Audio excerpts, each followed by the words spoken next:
And welcome to a brand new episode of Match Points here on tennismajors.com, where we come to debate and discuss the hottest topics in tennis. And once again, look at our lovely panel. Everybody's back in place, including the 2013 Wimbledon champion, broadcaster, tennis great, and mother, Marion Bartoli. Also with us once again, tennis writer, the New York Times and elsewhere, host of the No Challenges Remaining podcast, Mr. Ben Rothenberg, badly in need of a haircut from what it appears. It's getting very rock and roll. Yeah, I've been rock and roll all my life, Josh. You should know that. It's just now showing on the outside. We could tell. We could tell. And returning once again, the president of the International Tennis Writers Association, contributor to ESPN, The Guardian, and now to tennismajors.com, Mr. Simon Cambers. All right, gang, let's get started. Now to Benoit Paire, who I know that Marion's very excited to be speaking about today. Following his recent meltdown over the disputed line call, and then a subsequent lack of effort to compete and even complete his match in Buenos Aires, what actions do you believe should the ATP take against Paire? Marion, I know you have a lot to say, so why don't you go first? A lot to say, that's an understatement.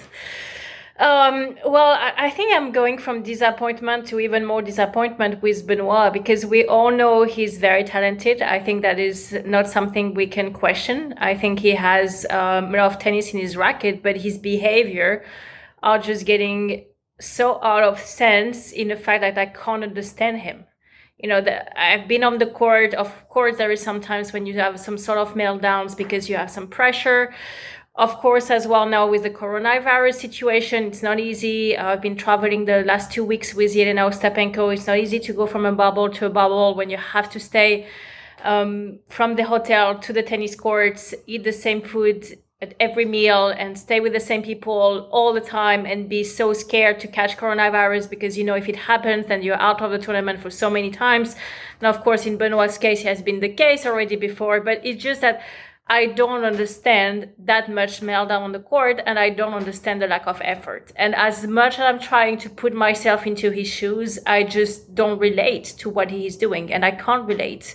And there is this quote saying it's not from me, it's actually from Kobe Bryant that I've been posting on my social media a couple of days ago, saying that I can't relate to lazy people. I just don't understand them. We don't speak the same language, and I don't want to sort of make an effort to get into their way of thinking.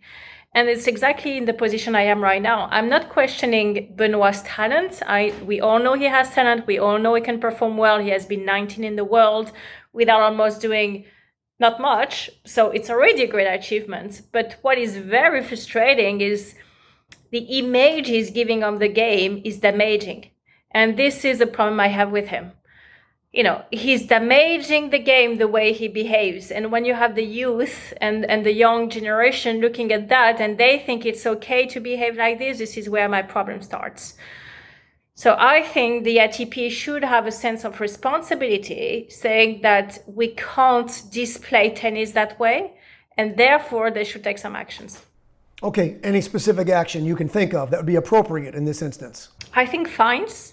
I think being withdrawn from the other tournaments for lack of efforts. I think, of course, it has to be, the same for everyone. It doesn't have to be just for Benoit. It has to be that everyone who is behaving not in the tennis integrity and not in the way tennis should be seen to the people, I think that should be sanctioned. That has to be the same whether you're Benoit Paire or someone else. Of course, it has to be realistic and it has to be fair for everyone. But I think, and of course, right now they have no spine because there is no rule book saying that. So they can't do much. They have tried to do it with Nick when he has his meltdown and they sort of force him to go and see, do some sort of therapy for 2 months or something like that, or he was out for 2 months. I don't remember exactly what sort of action they took, but they tried to do it already with Nick. But they have to come up with some sort of rules because otherwise, honestly, I think he will damage the game. All right, Simon, what action should be taken, if any? Well, in some ways, I'm amazed that Benoit Paire has ever been ranked as high as he has, because yes, he's talented, but he has this behaviour on court from time to time, and it's been more and more often over the last few weeks, that for a few years, that it's verging on the lunacy, some of his behaviour, and he is taking the Mickey really a little bit out of all those players who work really hard and don't necessarily have the opportunities on the big stage. I think what I would like to see is that he's obviously going to get fined a lot. He may well get a suspension, and that might be fair. But I think the ATP need to have some empathy with him too, because this whole situation with traveling in bubbles, being in hotels all the time, he in particular seems to have, well, he attracts it, but he's also been through a lot of the most difficult situations that anyone's been through since the tour began, with the US Open, when he was, locked in his hotel room like a prisoner, as he said, for 14 days. Then, of course, he tested positive, negative, positive in Paris, etc. Had all those difficulties. I think he has really felt it badly. And he's clearly not the sort of person that can deal with that. And I think the ATP needs some sympathy and some empathy. And so when they do fine him, they need to help him by giving him some proper help, some mental help. Fair enough. Marion, you want a challenge? Go ahead, please. Well, he was behaving stupidly already before that. So that is not the factor for him to start to behave like that. It's just a sort of addition to the mix, but it's not the reason why he started to behave like that. So this has to be also taken in consideration when the ATP is looking into Benoit's case, because we have an example of his match at the US Open against this guy who plays now from Slovenia, who used to play for the UK, Bedene. It was just a total meltdown. It was just a total meltdown, and that was way before coronavirus and everything, and it was a total normal US Open. And I can relate to all the matches and all the matches and all the matches. So I think the coronavirus issue is actually not a sort of excuse to the behavior of Benoit. Simon, anything else on that? Yeah, I mean, I wasn't necessarily saying it's an excuse. I think it's exaggerated things for him. He's clearly struggling with everything. He's towards the end of his career. He doesn't know what he's doing. But I think they've got to be strong, because if you don't do anything when somebody just behaves like he has done in recent times on the court, the tour is made to look a bit of a mockery. So they've got to be strong about it. I think there will be a suspension of some sort. All right, Ben, back to the original question for you then. What action should be taken? I think Benoit Paire is incredibly unprofessional and embarrassing, and should be ashamed of himself repeatedly over and over again, but shows no ability for that. And if he's miserable on tour right now, which he appears to be, and he said on Instagram he is, you can do what, the person we talk about a lot in context of him, Nick Kyrgios, is doing, and stay home. Nick Kyrgios is not playing the tour right now because he doesn't want to play the tour right now during coronavirus. That's absolutely an option. And especially with the rankings freeze as it is, you're not that punished by it. You can go hang out and drink your Aperol spritzes and make Instagram videos about Marion or whatever else you want to do, Benoit. That's all completely available to you as an option for life, because the P in ATP does stand for professionals, and there's just been no professionalism for him whatsoever. And that has been something that's been incredibly pathetic from the ATP, that they've done such a terrible job of policing any of this. They've let this get this far with Benoit in particular. A lot of discipline issues that they don't really crack down on ever, off court, on court, whether they're talking about Zverev or Basilashvili or those are different things, but they also remain silent on that, and then letting Benoit do whatever he wants, and they're not suspending him or banning him. And they banned Kyrgios, who's a similar sort of level person, although Kyrgios has a lot more results and a lot more big wins and a lot more charisma and a lot more talent than Benoit, and a lot more money and endorsements and all these other things too. But the things about why would you want to keep him on tour when you could just ban him and just let him go? And he doesn't want to be there. You don't want him there. Just ban him. Just everyone wants this. Just do it already, ATP. All right, Simon, go ahead. Counterpoint. I would say that part of the reason perhaps is he's not an English speaker, a native English speaker, so that everything he says is not necessarily being picked up in the same way as a Kyrgios does. They have people at the ATP who speak French, Simon. Of course they do. But I'm saying it rather than it be a white thing necessarily, I think it may be something that, it's just not, he's just not thought of as a serious athlete by anyone, or a serious professional by anyone. So they let Benoit Paire get on with it. Okay, so let's go back to nonverbals and actually verbals. Marion's having a hard time keeping her composure on this. Amused and perhaps perplexed. Marion, tell us verbally what it is that you are thinking and why it is that you are giggling. Please. No, it's so funny because the translation of actually what he's saying. There is no proper translation you can give in English because it's just so, in a way, you can't translate that. It's just French expression that are argos. It's not like even proper French word. It's like the way you speak in, I don't know, the suburb when you're 14 years old. It's not even something you can possibly translate. So this is why I'm laughing, because I'm just imagining the ATP board sitting together and trying to figure out what Benoit is saying. But actually, if you're not really properly French native, and even a French native can't really translate to you exactly what he's saying. And to come back to Simon's point, actually, he knows what he wants to do right now, because he's coming up with his own sports line, because he doesn't have any more endorsements for his sports clothes. And the logo is a cocktail drink glass, which is just in itself Look, a pure resume. I think tennis has a pure resume of Benoit. This is just, as a culture is just another level. Go ahead, Ben. I think tennis as a culture in the abstract has plenty of room for bon vivants and for people who are sort of, characters and charismatic and different and rebellious in their own ways. But you can't have people spitting at calls and tanking matches and things like that. There are clearly rules being broken. And when a rule gets broken, you have to enforce it. Otherwise, there's no point in having any rules. And men's tennis in particular has been so bad at this in recent years, about letting things go too far, about not, drawing any sorts of lines, about not having swift, clear discipline on things like Kyrgios. Even the Kyrgios stuff took way too long to adjudicate. Like the query thing was ridiculous that he got no punishment in the end for that. I mean, there's just so many examples of different people getting away with stuff or discipline being deferred or just dropped or whatever it is. I mean, and Benoit's just sort of another example of pushing it and having no consequences.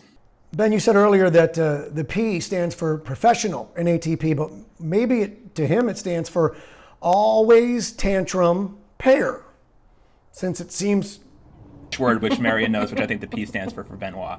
But okay, we'll skip that. Yeah, we'll skip that. All right, let's stay on Paire then for just one more moment, because he does draw a lot of attention through his outspoken attitude, his controversial personality. So all things considered, given the state of sport and where we are in tennis, and I know it's a tough question, and Ben, I think you know exactly where we're going already, but is he actually good for the game right now because of the attention and interest that he brings?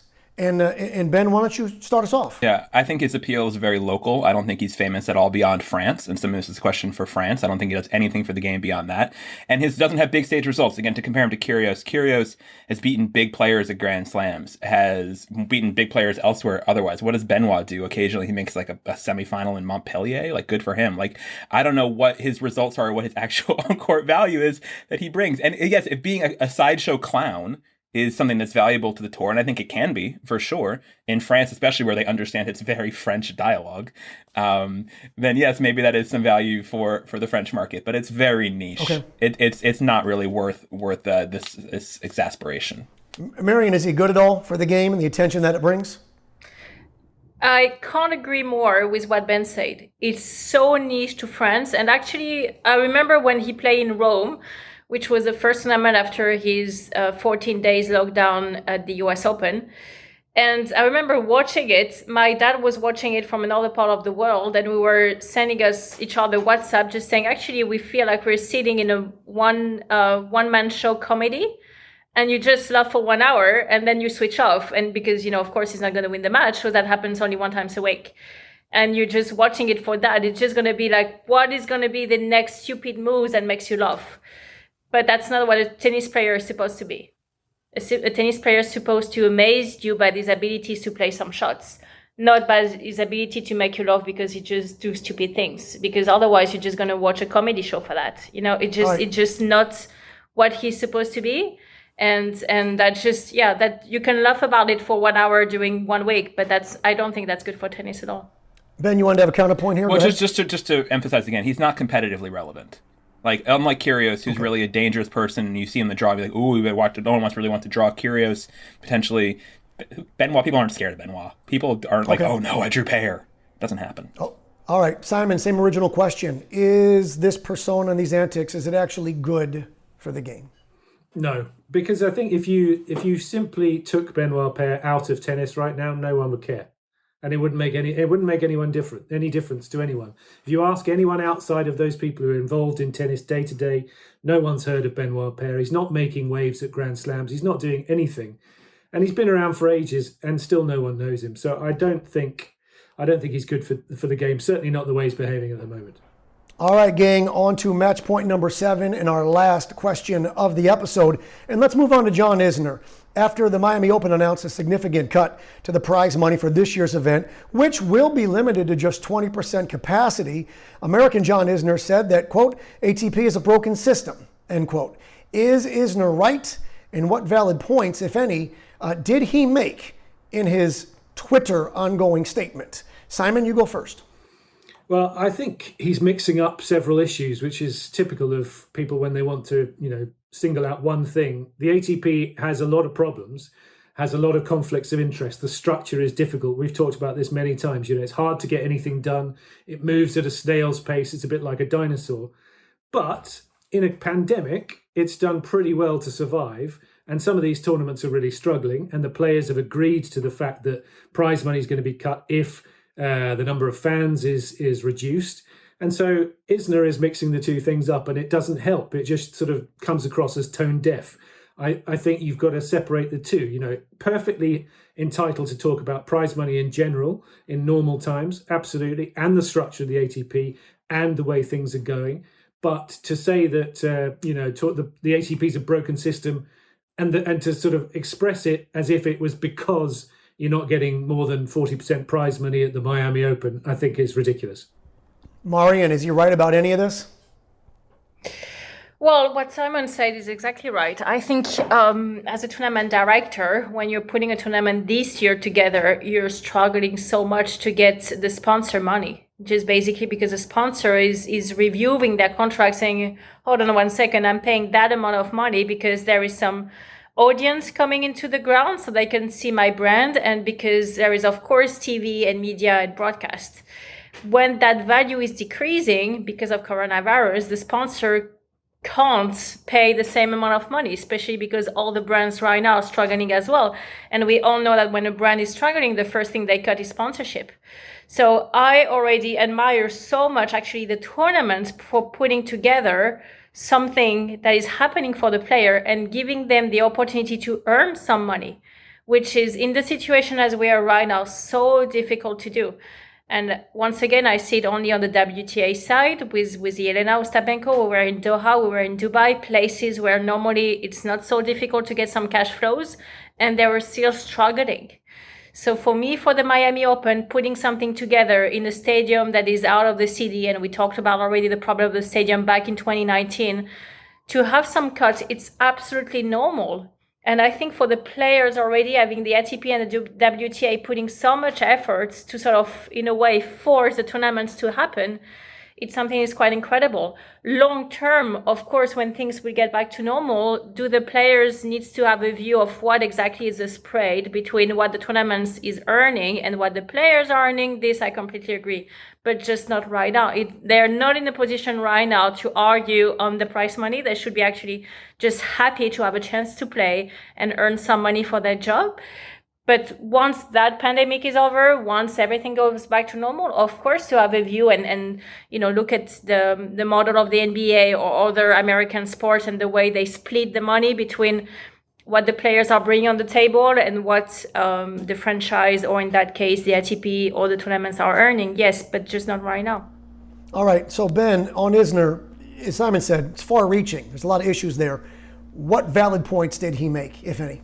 I think, like Marion said, I think the idea that there should be more transparency, theoretically, between what a tournament's earnings are and even just transparency to the tour, to the player council, which Isner was a longtime member of the player council for the ATP, that the books to be more open in the future and get a clear percentage of what percentage of revenue is going, or profit is going to the players. I think that's all valid. But I think Isner is particularly bitter because I'm guessing, because he made what wound up being a bad calculation in terms of his schedule, in that he skipped Australia, just in terms of a money perspective.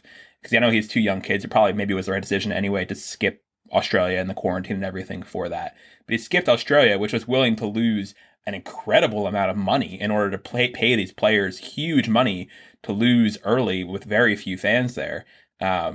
He skipped that and was going to rely on later events, and the later events have shrunk a lot. And yeah, it's a miracle that Miami's happening kind of at all. I mean, the sponsors can be so few, the access, the ground's gonna be really decimated. I don't know how many people know the details of Miami, but Miami's not having the main stadium inside of the NFL stadium this year. They're having just the second stadium essentially being the main stadium. That will only be 20% full. They're not even going to let fans on, I think, like 8 of the 11 match courts because of restrictions. They're not going to let any practice court access. Like even media, because I was considering going to this tournament. I'm really eager to go to a tournament again. I thought I would go to Miami, but it makes no sense because there's no access and everything's still locked down and stuff. And it just seems like it's going to be a pretty miserable, sad week. And in terms of TV, I don't think Miami's ever done great. It's, as Josh, as you know, it's during March Madness in the U.S., which is really overshadows it on the sports landscape. And it's not in a great time zone for other places necessarily. So it's not at all surprising when you see prize money dropping 60, 80%, maybe even more.